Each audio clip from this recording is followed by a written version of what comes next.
development presentation. So, first, a disclaimer: I am not a psychologist. I simply am very interested in how human behavior is all about and about psychology.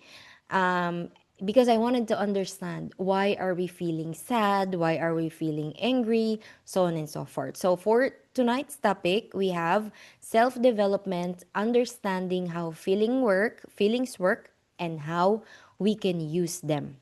Okay, but first of all, I have a question.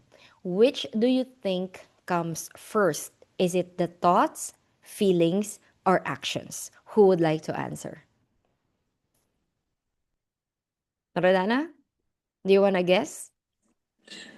Well, I think depends on the person, but for me, actually, the feelings. The feelings. Okay, we have one feeling. And then, okay, Eddie, are you sure about the answer? First, feelings, okay? And how about Miss Neva? Miss Neva, is it thoughts, feelings, or actions?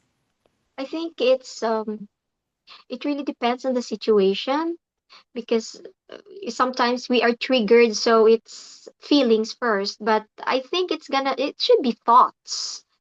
Mm-hmm. Should be thoughts. Yeah. Okay, thank you very much, Miss Neva. This is getting exciting. So, did you know that thoughts, feelings, and actions are deeply interconnected? So, understanding the sequence can help in therapy, decision making, and self awareness. So, for example, if we have a thought that say, "Oh, I have an examination today, but I think I'm going to fail," we feel anxious, right? So, what do? We avoid the interview or we avoid our examination. So that is the action. So they're deeply interconnected. So let me show you the order of these thoughts, feelings, and actions. So basically, Miss Neva, you are right. This is the basic flow of how feelings work. Okay? I wanted to share it with you because we will be able to get to know how to adapt to our feelings on a daily basis. Okay. But let me ask you first, which come first, the chicken or the egg? Who would like to answer? Is it the chicken or the egg? Eddie.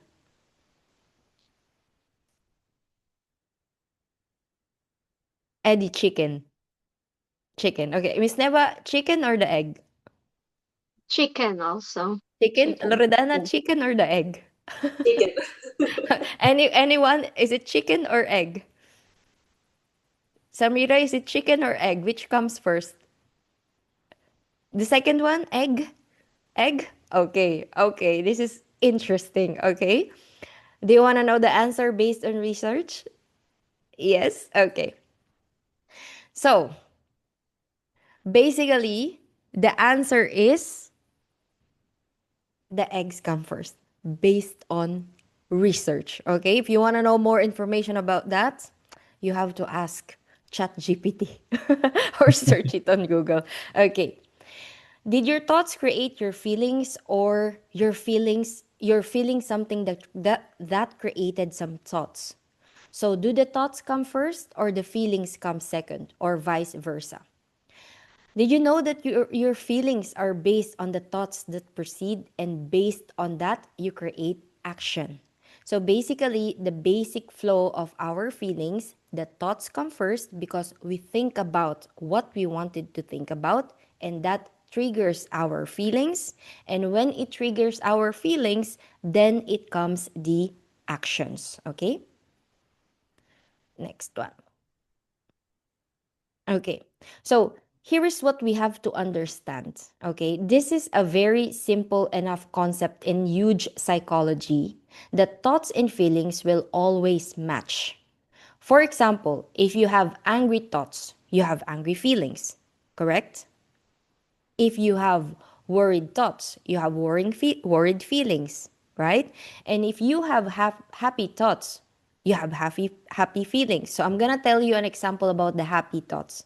So every Tuesday, we are earning our commission from Atomy, general commission from Atomy. So on Monday, I'm already thinking, oh, we're having commission tomorrow. So I'm thinking about happy thoughts. So I'm feeling happy because I'm going to receive the commission again, right? So when we inject something happy, or if we think about happiness, then we will also feel happy. And our actions will also result to being happy. So imagine this, okay? If you think about an angry thoughts, how many percentage are you angry? Okay, it is 100%. As an example, if someone who did not pay you on time and you are close to your deadline of your credit card, you will definitely feel angry, right? Because this person didn't pay you and you have to pay your bank, correct? So our thoughts and feelings will always match. Simple as that. If you could imagine, because you thought about this person that didn't pay you on time, you got angry to this person because you thought about the person. Okay? So they always match. It's quite complicated, but if you think about it deeply, you will really get to know the idea about the interconnection of the three. So therefore, some people say, oh, I need anger management because I cannot really control my emotions. So here is also another example. When you talk to a friend who is really angry of a heartbreak because the ex cheated on her and she started laughing and so frustrated, here is what we can do. Okay? How can we block this angry feeling? We have to listen to our thoughts because every time we have an angry thought, we have an angry feeling. And anytime you are not angry, then you're not thinking about the angry thoughts. And notice your behavior after 2 or 3 days of doing this. We will then realize that our thoughts and feelings always match, and the solution to the anger is to let the angry thoughts go. So, how will we do that?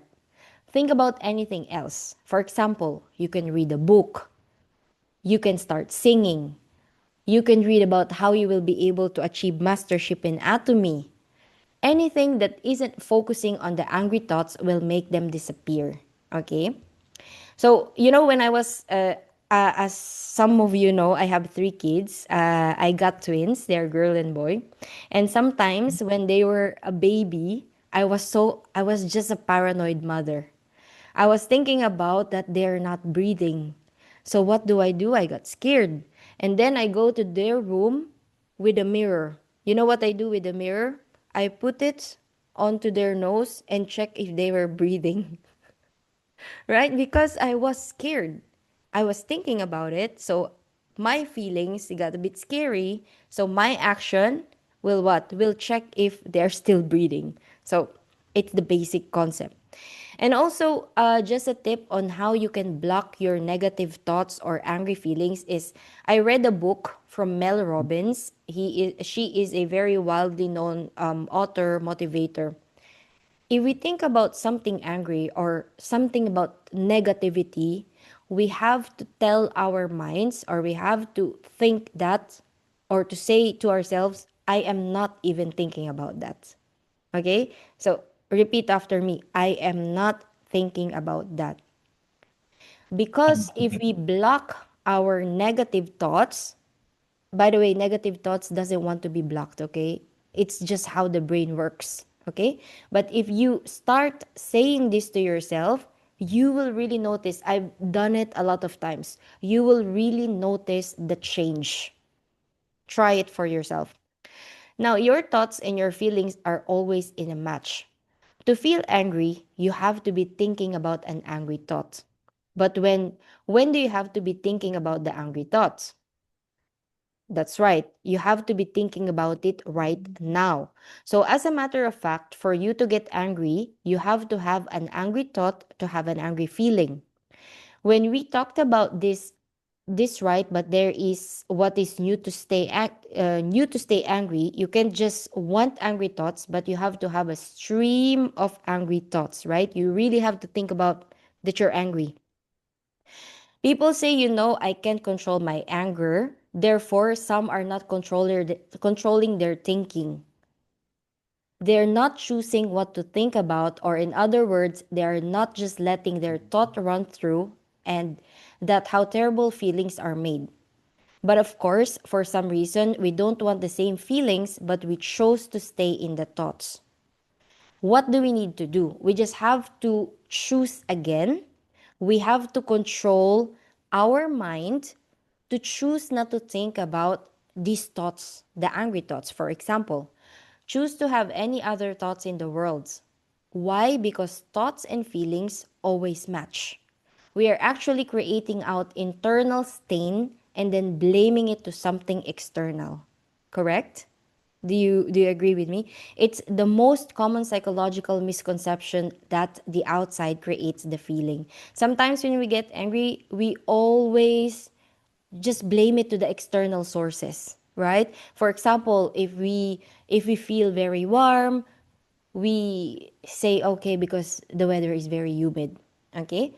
So I have here an example. Notice this when we talk to someone. For example, I am depressed. I called my friend Melba. I tell her about my stressed feelings and how am I so angry, blah blah blah. But then when she interrupts my thought of something else, for example, when she reminded me of a funny incident when we were together, suddenly the mood changes into laughter, right? Because the thought was interrupted. But when she asked about, hey, okay, where are you now? Can you tell me how you feel again? Suddenly, the depressed thought comes back and therefore the feelings are sad again. Right? Have you noticed this kind of situation? Have you ever been to this kind of situation where you get to be interrupted? But before, like few seconds ago, you were sad and someone just cracked a joke and you started laughing, right?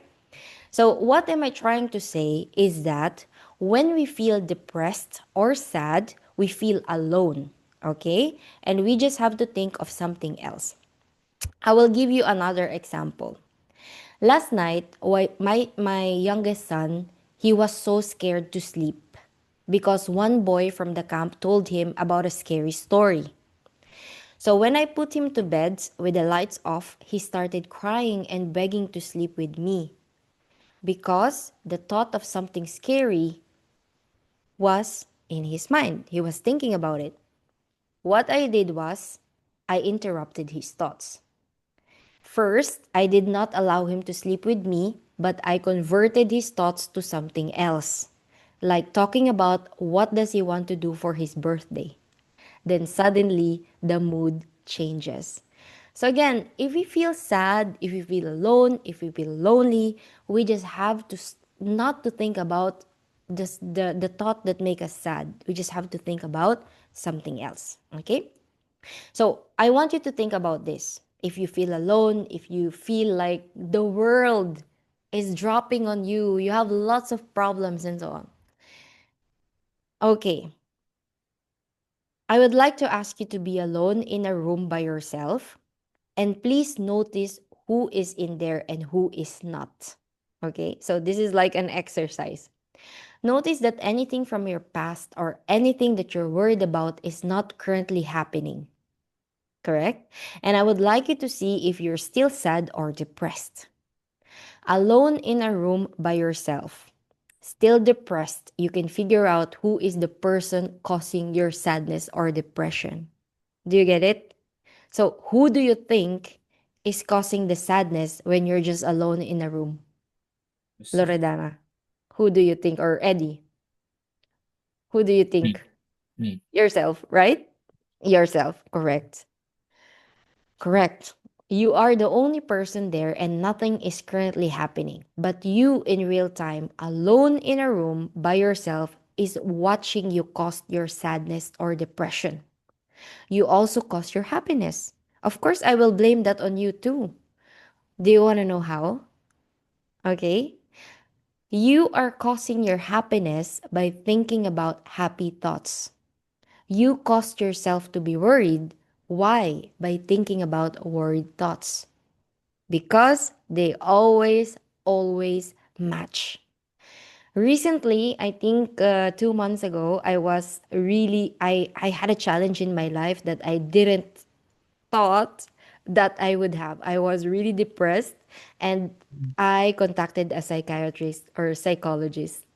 But then I was following a therapy until now. But then after knowing about this program, I was just like, oh, I was laughing at myself. Really? I did it to myself? Yes, we did it to ourselves. Okay, now I would like you to be empowered to realize that you have control over these things. Why? Because you are the only person who's controlling your mind, who's controlling over what you have to think about. What is your thoughts about? Okay, so you are empowered. And so here is the next thing. Feelings are very, very simple. You have been told they are complex, but they are actually not. Because if you think of negative thought, you have a negative feeling. If you think about a worried thought, you have a worried feeling. And if you think about a positive thought, you have a positive feeling. So feelings are not complex. You know what's complex? The story, the whole drama, they're complex, not the feelings themselves. Because we, as human, we created this whole story of layers and layers of why you feel this way. That becomes wildly complicated. Okay? So, we know what to do, okay? If we got rejected by our customers or partners in Atomy, what do we do? What do we do? Loredana, what do we have to do when we got rejected? We think positive about it and go to the another one. Perfect. Yes, of course. We have to block the negative thoughts. We have to think about positive thoughts to feel positive and move forward again. Imagine we have 56 countries available where we can have customers, when we can have distributors in Atomy, and we have lots of shells in the oceans that we can pick, and later on we will be able to find our pearls. So never stop learning, never stop believing, and never stop thinking about positive thoughts.